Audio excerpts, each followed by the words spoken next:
Энэхүү цагаараа бид хамтдаа Бурхны амьд үг болох, гайхамшигтай үг болох Библийг та бүхэндээ ном номоор нь бүлэг бүлгээр нь хөрвж байгаа билээ. За бид хамтдаа хуучин гэрээний онц сонирхолтой, маш гайхамшигтай баялаг түүхтэй, гүн гүнзгий Бурхны сургамж сургаалаар дүүрэн ном болох Самуэль номыг хамтдаа үзэж байгаа. Ингээд бүгдээр үргэлжлүүлэн 1-р Самуэль 14-өөс 16 дугаар бүлгийг өнөөдөр хамтдаа үзцгээе.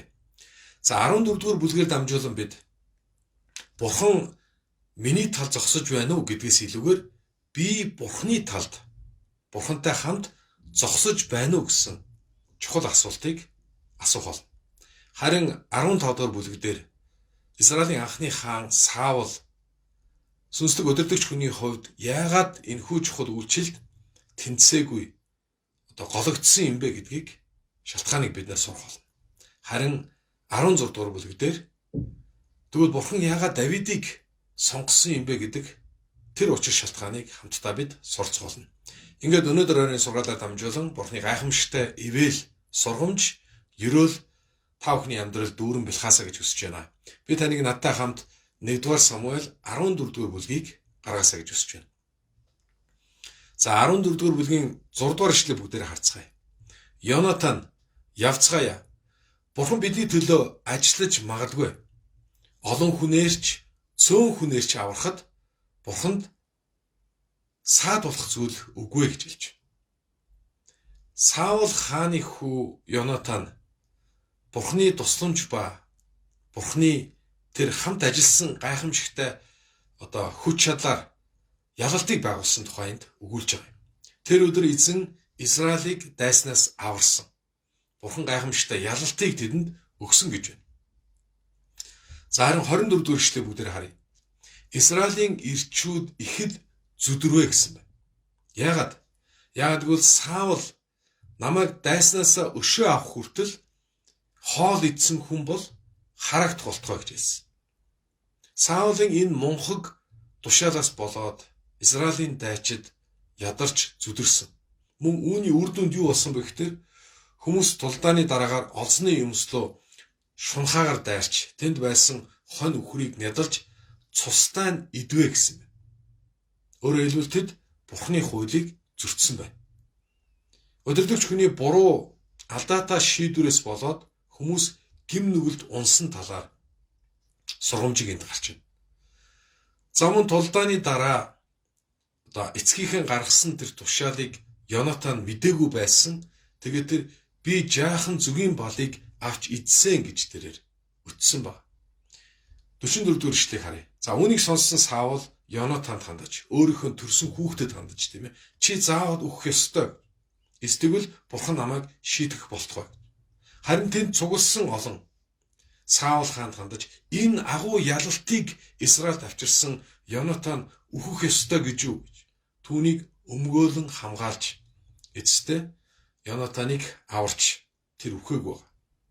За 14 дугаар бүлгийн энэ үйл явдал бидэнд юуг сургаж байна вэ? Саул хааны хүү Йонатан бол Самуэль намдар гарч байгаа бас нэгэн туслах дүр байгаа.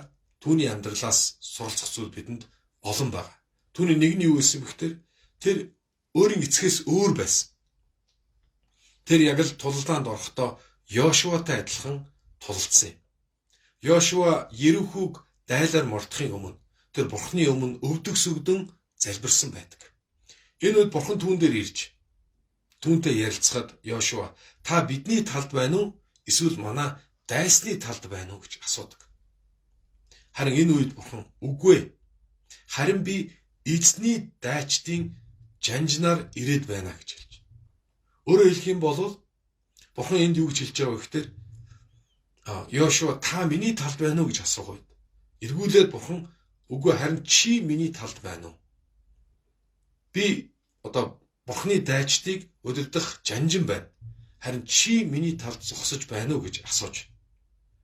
Тэгвэл өнөөдөр энэ түүхээр дамжуулан Бурхан бидэнд бид Бурханаас та миний талд зогсож байна уу гэж асуухаас илүүгээр Бурхан биднээс чи миний талд зогсож байна уу гэж асууж. Өнөөдөр та Бурханы талд Бурхантай хамт зогсож байна уу гэдгийг эргэн нэг хараарай. Тэгэхээр Йонатаны хувьд аваасаа өөр байсан, илүү дээр байсан гэдгийг бид эндээс харж байна. Харин Саул хааны хувьд тэрээр бардан байсан. Тэр өөрийнхөө бодлоор мунхаг зарлиг тушаалыг гаргасан. Тулдаанд дайчтай юу ч идэж болохгүй гэж тэрээр хэлсэн ба. Энэ удирдгчийн буруу шийдвэрээс болж Израилийн дайчид гим нүгэлд унсан талаар сурамжиг бид харлаа. За цаашаа өргөжлүүлэн 15 дугаар бүлгийг харъя. 15 дугаар бүлгийн 1-р эшлэл дээр Самуэль Саулд ингэж хэлж байна. Эзний зарилгийг сонсохдоо Израиль Египтээс гарах үед Амлек түүний эсрэг довтолсон учраас Израильд үйлдсэн зүйлийн төлөө би түүнийг шийтгэнэ гэж. Чи тэднийг дайлаар мордохдоо бүгдийг хүүс тэмтрэ гэж тушаалыг өгч байна. За учир нь Амлекчууд, тухайн үеийн Амлекчууд бол хуурамч шүтээнд бүрэгдэг. Тэгээ тэр өөрсдийнхөө шүтээн хуурамч шүтээнд хүүхдүүдээ амьдаар нь дахид болгон өргөдөг. Тэр газар дээр гим нүгэл үнэхээр дүүрсэн байсан. Тийм учраас Бурхны тэр шийтгэл Амлекчуудын дээр ирсэн байна. Үүнийг Саул гүйцэтгэх ёстой байсан. Харин 9-р эшлэлийг бүгдээрээ харъя. Саул хамгийн сайн хонь үхэр тарган тугал хургийг сайн бүхнийг нь өршөөж устгаагүй. Харин түүний хувьд зөвхөн хэрэггүй үн цэнгүй зүйлийг устгасан ба. Өөрөөр хэлбэл Бурхны үг тушаалын дагуу тэр үйлдэг гэсэн үг. 10-р эшлэлийг харъя. Тэр үед Самуэль эзний үг ийхүү ирсэн ба. Би Саулыг хаан болгосондоо харамсаж байна. Учир нь тэр намайг дагахаас буцсан эргэж миний тушаалуудыг үл сахива гэсэн. Харин энэ үед Саул юу хийж ирсэн бэ? Саул Кармелд очиод тэнд өөрийнхөө алдар хүндэд зориулж хөшөө босгосон байна. Хөшөө босгосон. Өнөөдөр орчин цаг үед хөшөөний асуудал маш их гарч байна, тийм ээ. Хүмүүс өөрийнхөө алдрын төлөө өөртөө зориулсан хөшөө босгохыг хүсдэг. Өнөөдөр хуурамчтайны хөшөө босгохыг өнөөдөр хүмүүс хүсэж байна. Саул өөрийнхөө алдрын төлөө хөшөө босгосон байна. Эндээс бид Саул ямар өөр болсон бэ гэдгийг бид харж байна. Өнөө даруй байсан, тийм ээ. Өөрийг нь хаанд өргөмжлөх үед тэрэгний ард нуугдаад би чадахгүй, би өчүүхэн гэж хэлж байсан тэр даруй Саул өнөөдөр бардан нэгэн болсон гэдгийг бид эндээс харж дүгнэж болох юм. Сүрлийн өмнө бардам зан явдаг. Бүдэрч унахын өмнө дээрлэхүү зан явдгаа гэж сургаалт үгс 16-гийн 18 дээр бидэнд заасан байна. Хүний дотор байгаа тэр бардам зан, энэ бардам зан их болох үед муу эрийн сүнс энэ бардам зан ашиглаад тухайн хүнийг Бурхны эсрэг тэрслэхэд дуулуургүй байдал гим нүгэлд хүргэдэг байна. Тийм учраас бидний дотор байгаа энэ бардам зантаа бид үргэлж тэмцэх ёстой. Бид өөрсдийн бардам занг, бардам хүнийг өхүүлж бид Христ дотор илүү даруй болно гэдэг бол бидний дотор хийж байгаа маш чухал тэмцэл тулалдаа юм аа. За нөгөө талаас удирдагч хүний хувьд ямар байх ёстой вэ гэдгийг Паул Тимотед хандаж хэлсэн байдаг. Сүнслэг удирдагч хүн бол ийм байх ёстой гэж. Энэ шалгуурууд дотор шинэ хүн байж болохгүй. Эсбүгээс тэр хүн бие тоохгүй, бардам болохгүй. Ингэснээрээ диаволын шийтгэлд унахгүй гэж сануулсан байдаг. Цаашаа үргэлжлүүлье. 13 дугаар эшлэл. Самуэль Саул руу очих үед Саул түнд би эзний тушаалыг сахиж биелүүлсэн гэж. Харин Самуэль тэгвэл миний чихэн сонсогдож байгаа энэ хоньны майлан үхрийн мөөрөлдөн юу вэ гэж. Саул таны бурхан эзэнд тахил өргөхийн тулд би тэднийг үлдээсэн. Таны бурхан эзэн гэдэг үгийг бүгдээр анхаараарай. Таны бурхан тахил өргөхийн тулд би өнөг үлдээсэн гэж. Харин Самуэль Саулд эзэн таныг Израилийн хаан болгож тосолсон билээ. Та юунд эзний дуу хоолойг үл дагаж олзыг шүүрэн авч эзний мэлмид бузар мөг үлдээвэ гэж. Саул дахиад би таны бурхан эзэнд тахил өргөхийн тулд үүнийг би хийлээ. За одоо бүгдээр 22, 23 дахь ишлэгийг харъя. За энэ Самуэль номын түлхүүр гол ишлэл байгаа. Нөгөө талаас хуучин гэрээ номыг зөвхөн Саул хааныг төдөггүй Израильчуудыг Одоо Израильчуудын амьдрал, итгэл, тэдний өргөл, дуулууртай байдал гэд бүх зүйлийг нь дүгнэж харж болох маш чухал ишлэл байна. 1-р Самуэль 15 дугаар бүлгийн 22, 23 дугаар ишлэл бол маш чухал ишлэл. За энд Самуэль ингэж хэлж байна. Эзний дуу хоолойг дуулууртай дагах нь эзэнд шатаалт дахил өргөлүүдийг өргөж баярлуулахаас илүү бусуу. Харах тун дуулууртай дагах нь дахил өргөхөөс илүү, сонсож дагах нь хуцсын өөхнөөс илүү юм. Дуулууртай дагах, сонсож дагах гэсэн чухал үгийг энэ харж байна. Бурхны ард түмэн бид түүнийг дуулууртайгаар дагаж, түүнийг сонсож дагах нь ямар ч тахилаас илүү дээр юм а гэдгийг энд онцолж байна. 23 дахь шил. Учир нь тэрслэх нь ид шидийн нүгэл адил. Захирагдахгүй байх нь гин ба шүтэн мөргөхтэй адил. Чи эзний үгнээс татгалцсан тул эзэн чамайг хаан байлахаас татгалцлаа. Тэгэхээр захирагдахгүй байна гэдэг бол гин нүгэл юм. Бурхны ард түмэн Бурхнаар өдөрдүүлж, Бурхнаар захирагдах ёстой гэдгийг энд өгүүлж байна. Нөгөө талаас эзний үгнээс татгалзах үед тэр эзний өгсөн ерөөл биднээс авагддаг. Бид Хөсей намыг хамтдаа сурсан баг. Та бүхэн санаж байгаа. Израильчууд Бурхны үгнээс холдсон учраас, Бурхныг мэдэх мэдлэг үгүй болсон учраас тэд мөхсөн тухайд гарч байна. Тэр Саул хаан Бурхны үгнээс татгалцсан учраас эзэн Бурхан түүний хаан байхаас татгалцсан баг. Маш чухал зүйл энэ гарч байна. 35 дугаар ишлэл. Самуэль нас барах өдөр хүртлээр Саулыг дахиж харсангүй. Самуэль Саулын тухай ихэд гашуудж байв. Эзэн ч Саулыг Израилийн хаан болгосондоо харамслаа гэж. Дуулууртай байдал бидний амьдралд баяр хөөр ба талархлыг, шагнал ба гэрчлэлийг бий болгодог бол эсвэргээр нь дуулуургүй байдал бидний амьдрал гашуудал ба харамслыг бий болгодог. Та харамсахгүйгээр амьдрахыг хүсэж байна уу? Итгэлийн амьдралдаа харамсалгүйгээр, гашуудал үгүйгээр харин баяр хөөртэй ялалтайгаар амьдрахыг хүсэж байна уу? Тэгвэл та дуулууртай байдлыг сонгоор. Библиэлд хоёр хүүгийн тухай гардаг. Аав нь хүүгүүддээ талбай дээр очиж ажиллаарай гэж хэлэх үед эхнийх нь хүүн за тэгье ааваа гэж хэлдэг. Харин хоёр дахь хүүн үгүй гэдэг. Эндээс харах юм бол эхний хүү бол дуулууртай, хоёр дахь хүү бол дуулуургүй хүү байна. Харин яг цаг нь болох үед за гэж хэлсэн хүн талбай дээр очиагүй, харин үгүй гэсэн хүн гимшээд талбай дээр очиж ажилласан байна. За үүнээс харах юм бол дуулууртай байдал гэдэг бол үг биш, үйлс юм а гэдгийг харуулж байна. Хоёр дахь хүн жинхэнэ дуулууртай хүү байсан гэдгийг энд өгүүлж байна. Тэгвэл Библиэлд хоёр Саулын тухай гардаг. Хуучин гэрээний Саул хаан, шинэ гэрээн дээр Саул гэгдэх Паул байна. Тэгвэл Саул хаан яг эхний хүүтэй адилхан тэр заа гэсэн боловч түүний үйлс нь амьдрал нь өөр байсан. Харин Паул дуулууртай явсан гэдгийг бид нар бүгдээрээ сайн мэдж байгаа. Тэгвэл дуулууртай байдал гэж юу юм бэ? Дуулууртай байдал гэдэг бол Бурхны үгийн дагуу, Бурхны хүслийн дагуу бидний үйлдэж байгаа үйлсийг хэлж байгаа. За мөн өнөөдрийн түүх бидэнд тал дуулууртай байдал бол тийм ээ хагас дуулууртай байдал бол дуулууртай байдал биш юм аа гэдгийг бидэнд хэлээд. Саулын хувьд тийм ээ харахад одоо яг тал тийм ээ дуулууртай байсан. Тал нь дуулуургүй байсан.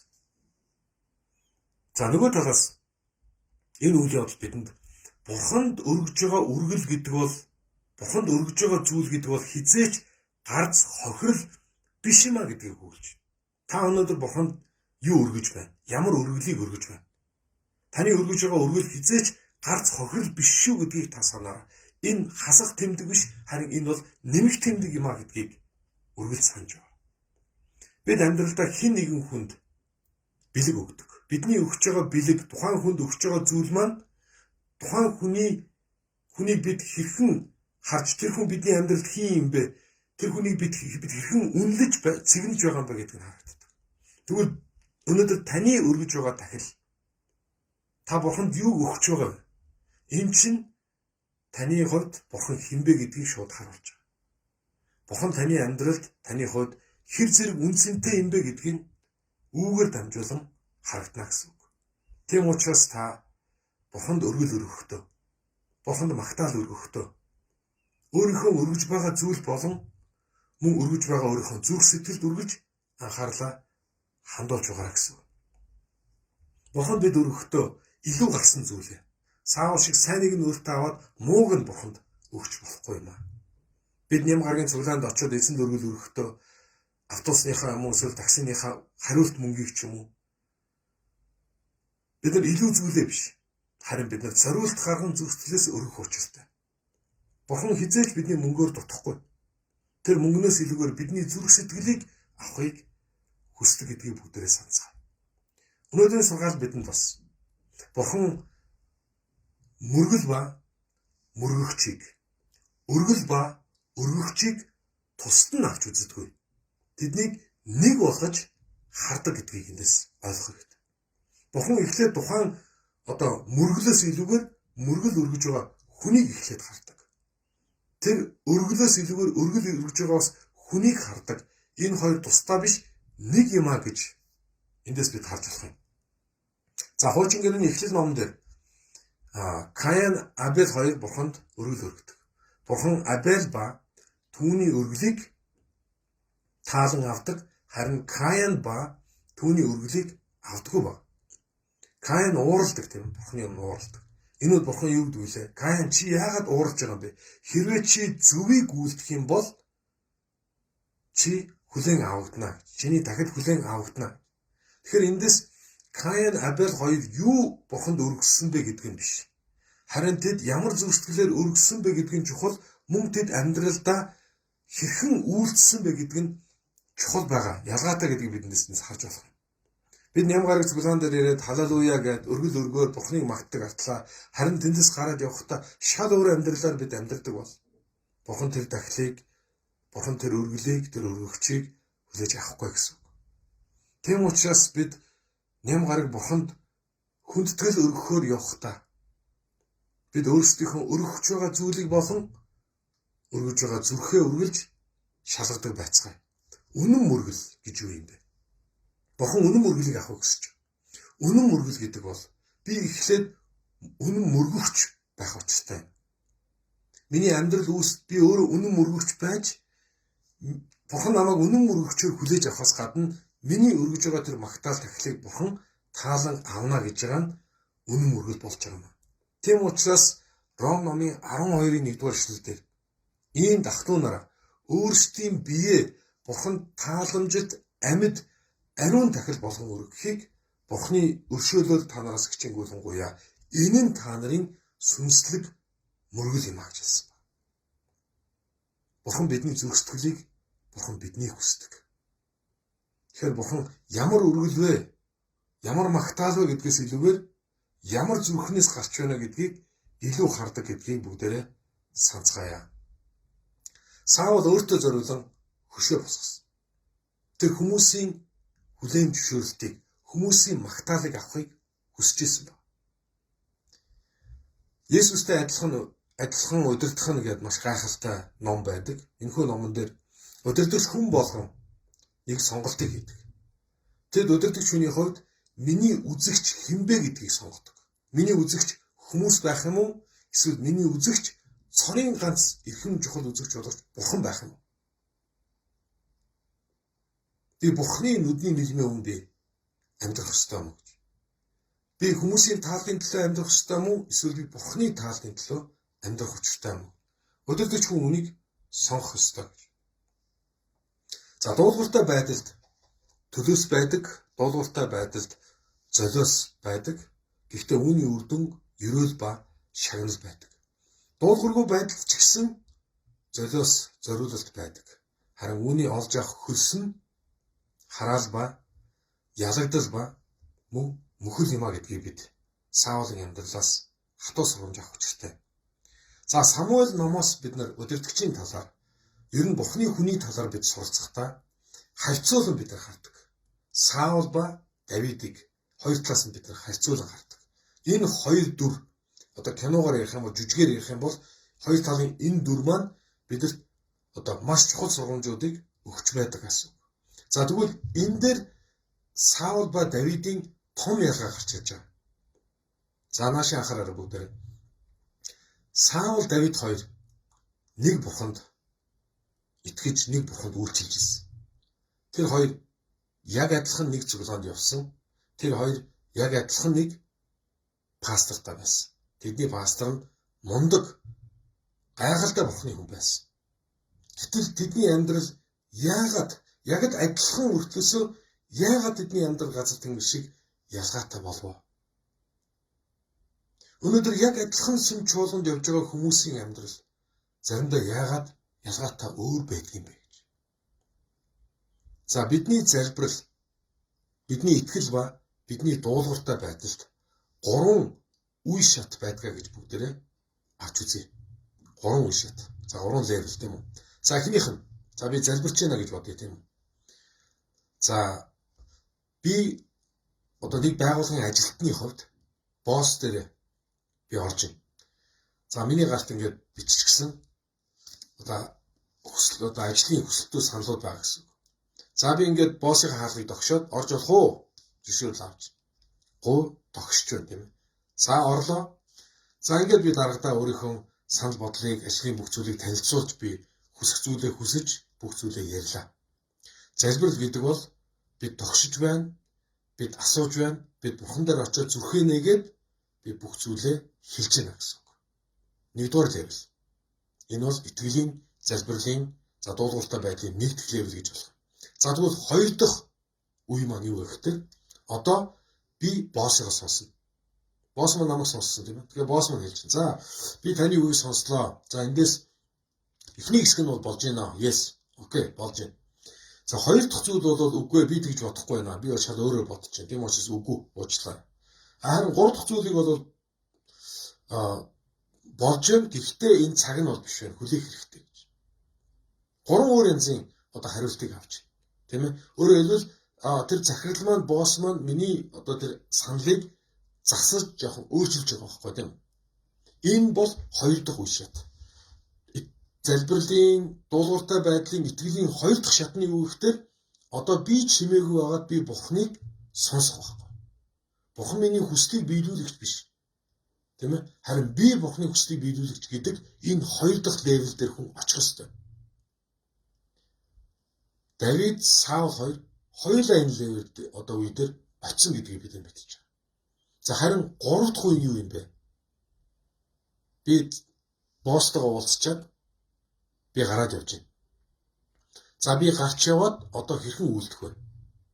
Нэгдүгээрт нь Yes гэж хэлснийхэн дагуу тийм ээ би хийгээд No гэснийхэн дагуу одоо би хүсэхгүй байсан ч гэсэн за захирал үгүй гэсэн учраас үгүй гэв.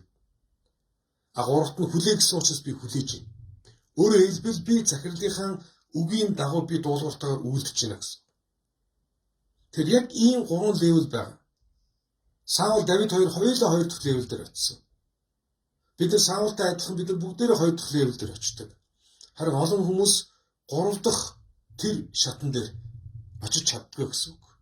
Өөрөөр хэлэх юм бол бидний залбирлын хувьд, бидний итгэлийн хувьд, бидний дуулууртай байдлын хувьд жинхэнэ дуулууртай байдал гэдэг бол 3 дахь тэр шат юм. Өөрөөр хэлбэл Бурхныг сонсож, Бурхны хүслийн дагуу үйлдэх гэсэн энэ зүйл байна. Саул, Давид хоёрын ялгаа энэ дээр гарч ирж байгаа. Энэ дээр гарч ирж байгаа. Би дахиад хэлье, олон хүмүүс Саултай адилхан 1-р үе, 2-р үе хүртэл очиж чаддаг. Харин 3-р тэр үе хүртэл очих дуулууртай байдалтай итгэл ховор гэдгийг бид эндээс харж ухаарч бас сурах учиртай. Саултай адилхан Юдасын хувьд тэр үнэхээр best гэж хэлж болох хамгийн агуу пастор түнд байсан. Хамгийн best багш түнд байсан. Хамгийн гайхалтай зөвлөгч түнд байсан. Тэгсэн ч гэсэн тэр бүтлгүүцсэн байна. Саултай адилхан. Тэгэхээр өнөөдөр бидний удирдлага танаас өмнө пастор танаас сүмд асуудал байгаа юм биш. Хүмүүс өөрсдийнхөө өөрчлөгдөхгүй байгаа байдлыг сүм юм уу эсвэл пастор буруу өгөх гээд байдаг. Гэтэл эндээс харах юм бол бид өөрсдийнхөө хандлага, бид өөрсдийнхөө зан чанарыг өөрчлөхгүй бол бидний дотоод хүн зүрх-сэтгэл маань өөрчлөгддөггүй гэсэн үг. Саул, Давид хоёр яг адилхан цуулаанд, яг адилхан пастор Самуэлийн доор явсан гэдгийг бүгдээр санаарай. Юдас, Петр хоёр яг адилхан тэр удирдагчийн доор, тэр эсний доор явж исэн гэдгийг бүгдээрээ хамтдаа санацгаая. За ингээд бүгдээр 16 дугаар бүлэг рүү орцгоё. 16-гийн 1-р шил. Эзэн Самуэль хандаж, чи өөрийнхөө эврэг тосоор дүүрэг. Би чамайг Бэтлехемийн хүн Исегийн гэрлүү илгээх болно. Учир нь түүний хүүгүүдийн дотроос би өөртөө хааныг сонгосон юм а. Самуэль дуулууртаагаар тэр Бэтлехемийг зорж Исегийн гэрт очив. За ингээд Исегийн хүүгүүд томоосоо ахуулаад баг хүртлээ Самуэлийн өмнө алхсан байна. За энэ үе Самуэль ууган хүү Илиабыг хараад дотоо тэр ботсон. Энэ үнэхээр эзний туссан хүн мөн болов гэж. 7-р эшлэгийг харъя. Эзэн Самуэльд юу гэж хэлсэн бэ? Түүний гаднах байдлыг нь болон нурууны өндрийг нь бүү харахтун. Самуэль болон Израильчууд урд нь өндөр нуруутай царайлаг Саулыг сонгосон гэдгийг. Хүмүүс гаднах дүр төрхийг хараад сонголтоо хийдэг гэдгийг дүгнэж. Харин учир нь бурхан хүнтэй адилхан хардаггүй юм а. Хүн гаднах төрхийг хардаг бол эзэн зүрхийг хардаг. Эзэн бидний зүрхийг, бидний дотоод хүнийг илүү чухалчилж, илүүхээр бидний доторхыг эзэн өнгөж хардаг юм а гэдгийг энд өгүүлж. За ингээд Исеийн 7 хүүгүн Самуэлийн урд дээр явсан боловч хинэнч бурхан сонгоогүй. Тэгээд тэр хүүгүүд чинь бүгд энд байна уу гэх үед отгон хүүгүү минь хонио хариулаад явж байгаа. Исеийн хувьд Давидыг бүр мартцсан байсан. Давидыг тослогдсон нэгэн болно гэдэг тэр жагсаалтанд бүр оруулаагүй. Магадгүй аавынхаа хувьд гологдсон хүн байсан баг. Самуэль түүнийг авчир гэж хэлэх үед Давид ирдэг, ингээд харин эзэн түүний дотор босож түүнийг тослохдон. Энэ бол тэр хүмүүс гэж. Ингээд Самуэль аавынх нь өмнө, ах нарын өмнө Давидыг тусалсан баг. Тэр өдрөөс эхлэн эзний сүнс Давидын дээр хүчтэйгээр буваа гэж дүгнэж байна. 16 дугаар бүлэг гологдсон Саулаас сонгогдсон Давид руу шилжиж байна. Юудын Бэтлехем, хожим нь Давидын хот гэж нэрлэгдсэн. Эртний зөвлөлийн дагуу Юдагийн арслан Есүс энэ хотоос гарах ёстой байсан. Давидын хотоос тэр тослогдсон хаадын хаан болох Месиах Есүс ирэх ёстой байсан. Бэтлехем буюу талхны гэрт амийн талх болсон Есүс ирэх учиртай байсан ба. За мөн энэ зүйл бид бурхан өөрөөр хардгаа гэдэг сургамжийг авлаа. Бурхан бидний зүрхийг хардаг. Бурхан өөрөөр хардаг. Өнөөдөр орчин цагууд хүмүүс гаднах байдлыг хардаг. Бид үргэлж толинд өөрийнхөө гаднах байдлыг маш ихээр хардаг. Дэлхийд судалгаагаар үзэх юм бол Италичууд хамгийн их толинд өөрсдөө хардаг үндэстэй гэж гарсан байна. Та хэр зэрэг толинд өөрийгөө хардаг вэ? Мэдээж бид өдөр болгон толинд өөрсдөө гаднах дүр төрхийг хардаг. Тэгээд засаж янзалдаг. Тэгвэл та өөрийнхөө дотоод зүрх сэтгэлийг Бурхны толь болох тэр Бурхны үгийн толинд хэр зэрэг хардаг вэ? Та өдөр бүр толинд өөрийгөө хардаг шиг өдөр бүр Бурхны тэр үг болсон толинд өөрийнхөө зүрх сэтгэлийг өнгөж хараасаа гэж хүсэж байна. Тийм учраас бид өдөр бүр цахим чимээгүй цагаар дамжуулан та бүхнийг чимээгүй цаг гэж Бурхны өмнө очиосоо гэж бас уриалж байгаа үлээ. Өдөртөгч хүний хувьд нөгөө талаас өдөртөгч хүнийг сонгохдоо гадаад байдлаас нь илүү дотоод зан чанар, дотоод хүнийг нь харах ёстой. Мөн Библийн дагуу яг Бурхны тавьсан тэр шаардлагуудыг бид харах ёстой гэдгийг хуучин шин гэрээ хоёлаа бидэнд хэлж байгаа. Мөсед эзэн хандаж хэлсэн тийм үү? Чи алт хүний дотроос Бурханаас эмээдэг, чадварлаг, буруугаар олсон орцыг үзэн яддаг. Тэгээд шудраг хүнийг сонгож алт хүний дээр тэднийг өдөртөгчөөр тавиа гэж хэлсэн бол Паул Тимот болон Титэд дараа үеийн удирдагчдыг, чуулганы удирдагчдыг сонгохдоо ийм шалгуур байх ёстой гэдгийг тэдэнд зааж хэлж өгсөн гэдгийг бүгдээр санацгаая. За мөн 16 дугаар бүлэг бидэнд хинч биш байсан нэгэн эзэнтэй уулзах үед эзний сонголтоор хэн нэгэн болсон талаар дүгүүлж байна. Давидын хувьд хинч биш байсан. Аав нь хүртэл түүнийг магтсан байсан. Аав нь хүртэл. За Давид болоогүй магадгүй те бишээ гэж бодож байсан. Самуэль ч гэсэн тэгж бодож байсан. Харин бурхан түүний сонгон дуудсан.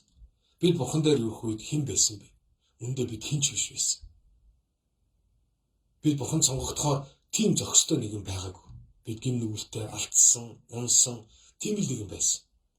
Үнэхээр бурханд гологдохоор тийм л нэгэн бид байсан. Харин бурханы агуу хайр нэгүслэр бид бүхэн сонгогдсондоо бүгдээрээ талархацгаая.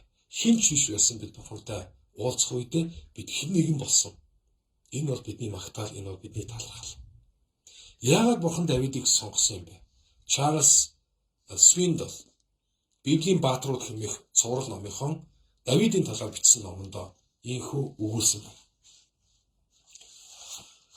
Бурхан хизээч махан биетэй хүмүүний дотроос тэнгэр элчийг хайдаггүй. Төгсгөн гэж хаач байхгүй. Гэхдээ бурхан өөрийнхөө хүнийг сонгохдоо тодорхой хэмжээний бас үнэлэмж байдгаа гэж өгүүлсэн байна. Давидын хувьд 3 янзын чухал зан чанар тийм ээ мөн чанар түнд байсан байна.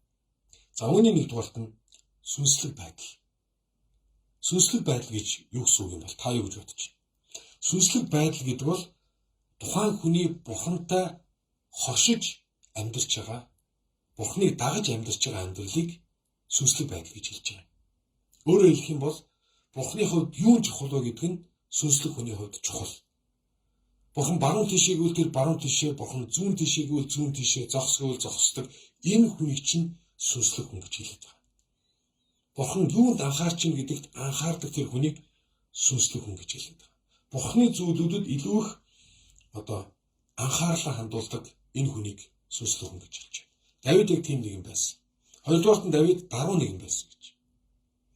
Бид нар дуул номоос хожим үзэх юм бол би өөрийн сонгосон нэгэн болох Давидыг хоньны хашаанаас, хоньны бэлчээрээс бид түүнийг сонгон дуудсан гэж.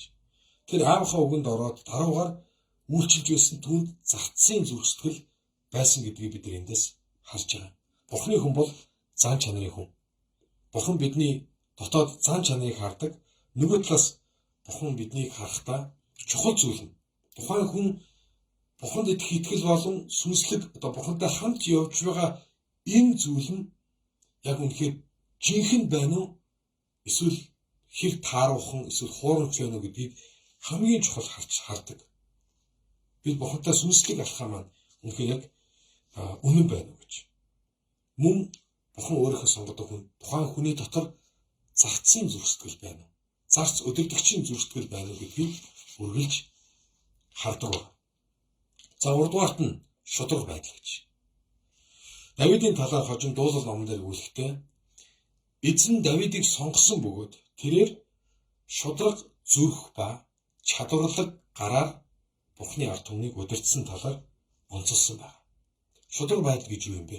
Шудраг байдал гэдэг бол хинч намайг харахгүй байхад би хин юм бэ? Би хэрхэн үйлдэж байгаа юм бэ? Бурхны өмнө би хэрхэн үйлдэж амьдарч байгаа гэдэг нь бидний шудраг байдал байна. Мэдээж Давид төгс нэгэн байгаагүй. Гэхдээ түүнд бас Бурхныг харахад чухал тэр зан чанарууд, шин чанарууд бас түүнд байсан гэдгийг бид эндээс харж болох юм. Давид шууд хаан болоход бэлэн байгаагүй. Өөрөөр хэлбэл Бурхныг харахад Давид бол түүхий материалтай адилхан байсан. Тийм учраас Самуэль түүнийг тослох үед маргааш нь шууд хааны ордноос сүүх тэрэг ирээд түүний хаан судалд аваачаагүй. Бурхан сонгогдсон, тослогдсон Давид бэлэн болохын тулд Бурхны хүн болж сургагдаж бэлтгэхийн тулд түүний өмнө 10 гаруй жилийн Бурхны онцгой сургууль байсан гэдгийг бид нар суралцгаал. Тэгэхээр Бурхан биднийг сонгохдоо тийм ээ Бидний дотор ямар нэгэн бас Бурхан таалагдах тэр зан чанар аливаа зүйл байгаа гэдгийг хардаг. Гэхдээ хинч Бурханы өмнө төгс төгөлдөр байж сонгогддоггүй. Бурханы хайр ба нэгүсэл байдаг гэдгийг ч гэсэн бид эндээс харж байгаа. За үргэлжлүүлэн 14-р ишлэгийг бүгдээр харцгаая. Эзний сүнс Саулаас салж харин муу сүнс түүнийг айлган сүрдүүлж гэлсэн. Энэ үед Саул Израилийн дотроос миний төлөө хөгжимд хүн байна уу? Давид шалгагдаж түүний өмнө ирдэг. Учир нь тэр бол чадварлаг хөгжимчин, ир зоригтой дайчин, үгэнд ухаалаг, сайхан залуу, хамгийн гол нь эзэн түүнтэй хамт байваа гэж түүнийг тодорхойлсон байна.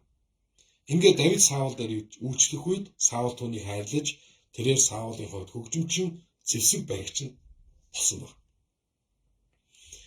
Саулыг муу сүнсэнд баригдах үед Давид хөгжим тоглох үед тэрээр чөлөөлөгдөж байсан. Энэ бол магтаалын хүч чадал юм. Бид магтан дуулах үед, бид залбирах үед муу сүнс зайлдаг. Хүмүүс итгэж, хүмүүс чөлөөлөгддөг. Энэ бол магтаал ба залбирлын хүч чадал, итгэгч хүмүүс бидэнд өгөгдсөн онцгой Бурханы ерөөл ба эрх мэдэл юм шүү. Тийм учраас залбиралтай, магтаалтай үргэлж орхон байгаарай гэж Давид шиг би таныг үнэн мөргөгч Бурханыг магталж байгаасаа гэж хүсэж байна. Давид олон талаас тийм ба Давидыг харах юм бол хаан байсан, дайчин байсан, одоо баатар, одоо маш олон зүйл байсан. Гэхдээ түүний хувьд хамгийн чухал нь тэр Бурханы өмнө үнэн мөргөгч байсан гэсэн үг. Тэр үнэн мөргөгчөөр Саулын үнэн мөргөлөөрөө дамжуулан Саулын дотор байсан муу сүнсийг зайлуулж зогсохгүй олон гайхамшигтай ялалтуудыг байгуулсан гэдгийг бид дараагийн сургаалаас хамтдаа сурах болно. За ингээд өнөөдөр эзний үгтэй хамт байсан та бүхэндээ баярлалаа. Бид хамтдаа Самуэль номын маш чухал түлхүүр түүхээс хамтдаа суралцлаа. Та бүхэн үргэлжлүүлэн цахим чимээгүй цагаар дамжуулан Самуэль номоор чимээгүй цагаа хийгээрэй. Эх 7 хоногийн энэ цагтаа бүгдээрээ эргэн уулзаад гайхамшигтай түүхээс үргэлжлүүлэн суралцгаая.